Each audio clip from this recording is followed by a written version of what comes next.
आगरा के एतमादपुर क्षेत्र में एक परिवार ने पड़ोसियों पर मारपीट का आरोप लगाते हुए पुलिस से न्याय की गुहार लगाई है। पीड़ित किशोर कुमार का कहना है कि घटना के कई महीने बीत जाने के बाद भी आरोपियों के खिलाफ कोई प्रभावी कार्रवाई नहीं की गई है। पीड़ित के अनुसार 23 अप्रैल 2026 की सुबह करीब 7:30 बजे उन्हें गाँव के पड़ोसियों को फोन आया, जिनमें बताया गया कि उनकी माताजी मालती देवी और छोटे भाई पवन की पत्नी सुमन के साथ मारपीट की गई है। उस समय किशोर कुमार अपनी साले की शादी में फिरोजाबाद में मौजूद थे। उनके अन्य भाई भी उनके साथ थे, जबकि एक भाई आगरा में था। सूचना मिलते ही परिवार के सदस्य तुरंत गांव के लिए रवाना हुए। गांव पहुंचने पर उन्होंने अपनी मां को घायल अवस्था में पाया। इसके बाद तत्काल 112 और 108 नंबर पर सूचना दी गई। पुलिस और एम्बुलेंस की मदद से घायलों को उपचार के लिए अस्पताल भिजवाया गया। पीड़ित का कहना है कि पहले घायल को सामुदायिक स्वास्थ्य केंद्र एतमादपुर ले जाया गया, जहां से उनकी गंभीर हालत को देखते हुए जिला अस्पताल आगरा रेफर कर दिया गया। वहां करीब 11 दिनों तक उनका उपचार चला। किशोर कुमार ने आरोप लगाया है कि शिवचरण, तपस्वी देवी, विवेक और अन्य लोगों ने उनकी माताजी और परिवार के सदस्यों के साथ मारपीट की, लेकिन घटना के बावजूद पुलिस द्वारा अब तक आरोपियों के खिलाफ कोई ठोस कानूनी कार्रवाई नहीं की गई। पीड़ित परिवार का कहना है कि उन्होंने पुलिस को घटना से जुड़े सभी तथ्य और साक्ष्य उपलब्ध कराए हैं, लेकिन न्याय मिलने का इंतजार अभी भी जारी है। अब परिवार ने प्रशासन और पुलिस अधिकारियों से मांग की है कि मामले की निष्पक्ष जांच कर आरोपियों के खिलाफ सख्त कानूनी कार्रवाई की जाए, ताकि उन्हें न्याय मिल सके। माताजी एक्चुअल मेरे माताजी और पिताजी एक भाई गांव में रहते हैं, वो बांसवाड़ा में। मैं कमला नगर में शिवलोक प्लाजा अपार्टमेंट के अंदर रहता हूँ जी। तो ये 23/4/2026 का वाक़या है। सुबह सुबह मेरे पड़ोसी का फ़ोन आया, वो एक काम करो, तुम्हारी माताजी को ये तोड़ फोड़ के डाल गए।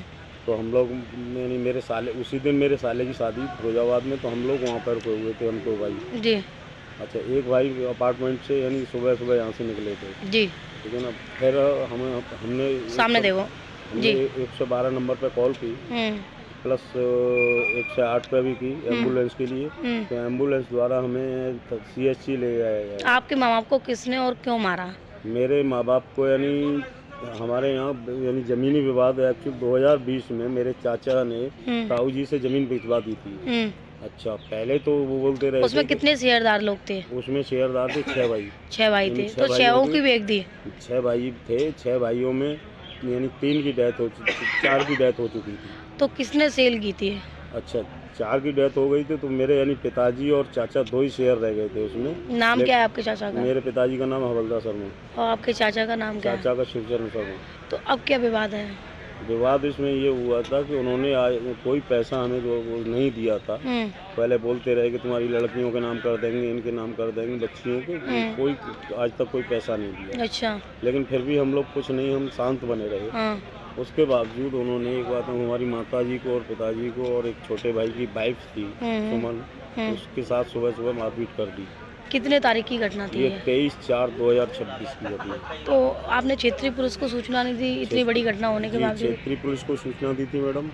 उसके उपरांत CHC ले जाया गया। वहाँ से फिर हमें आश्वासन दिया, तो वहाँ से जो गार्ड साहब, ये मेरी माताजी है, 15 दिन एशियन हॉस्पिटल में एडमिट रही। ऐसा क्या हुआ था माताजी के साथ में 15 दिन एडमिट रही हैं जी? ऐसा क्या हुआ था 15 दिन एडमिट? उनके बाजू में फ्रैक्चर हुआ था और कमर में भी चोट थी और सर में भी थोड़ा चोट थी। आपके माँ के अलावा और कितने लोगों की चोट आई है? मेरे माताजी के अलावा मेरे पिताजी की भी चोट आई थी पैर में। पैर से पहले से ही परेशान थे, लेकिन उन्होंने दोबारा मारपीट की तो पिताजी को भी। क्षेत्रीय पुलिस को सूचना देने पर क्या बोली पुलिस? क्षेत्रीय पुलिस को मैडम सूचना देने पर आवश्यक है नहीं कहें, उन्होंने अपने तरीके से FIR लिखाई और उसमें हमारे ज़बरदस्ती साइन करा लिए जाते हैं जी। अब आप कमिश्नर साहब से मिलने आए, क्या कहेंगे, क्या कहना चाहते हैं? मैं कमिश्नर साहब से काफ़ी बार 2-3 बार मिल चुका हूँ। तो यहाँ से केवल साहब से फ़ोन कर दिया जाता है, उधर भी मेरे को यानी कोई आश्वासन नहीं ढंग से मिला। अब आप क्या चाहते हैं? हम इंसाफ चाहते हैं, हमें इंसाफ मिला चाहिए। नहीं मिला तो क्या करेंगे? नहीं मिला तो आत्महत्या करेंगे और क्या करेंगे। ठीक होगा। मेरे को मारा पीटा। किसने मारा है आपको? मेरी दौरानी ने। क्या नाम है उनका? टीटू को नाम का विवेक। किस बात को लेके झगड़ा हुआ था आपका? किसी बात को लेके नहीं हुआ, वो मतलब जायदाद थी, जायदाद को बल पहले तो जायदाद को बेचा 15-16 रैया को। फिर आश्वासन देते रहे थे। हाँ, पहले कहते रहे कि हम देंगे हम देंगे, उन्होंने कुछ नहीं दिया। कितनी बीघा जमीन है? 15-16 बीघा। कितने हिस्सेदार थे उसमें? उसमें 6 हिस्सेदार थे। 6 हिस्सेदार थे, तो उन्होंने आपका भी शेयर बेच के सबका बेच दिया। अब वो कहाँ रहते हैं? शोभा नगर में। हमने इसकी सूचना क्षेत्रीय पुलिस और जिलाधिकारी को नहीं दी थी? जी दी। बोला था सब किसी ने सुनाई नहीं की थी। किसी ने सुनाई नहीं की। आपके हाथ में चोट कैसे आई है? हाथ में मेरे देवर दौरानी ने और देवर के लड़के ने मारा था। किस चीज़ से मारा था आपको? डंडा था, डंडे और फरसा था और मतलब तीनों पर वही छोटे छोटे। आपके कहाँ चोट आई है? मेरे एक तो पैर में, सब दोनों पैरों में और कमर में ज़्यादा है और इसमें मतलब बाँह तो बिल्कुल भी टूट गई है। अच्छा अच्छा, किसी डॉक्टर का इलाज चल रहा है आपका? ऐसा ना अच्छा, एक बात बताइए परिवार में। मेरे आदमी भी आई है, मेरे में ही हम दो जने रहते हैं। दो लोगों को मारा था।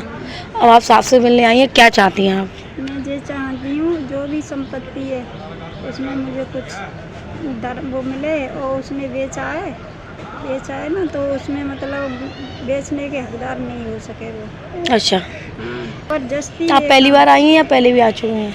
मैं पहले भी आ चुकी हूँ, कोई सुनवाई नहीं हुई आपकी? नहीं हुई है। ठीक हो गया।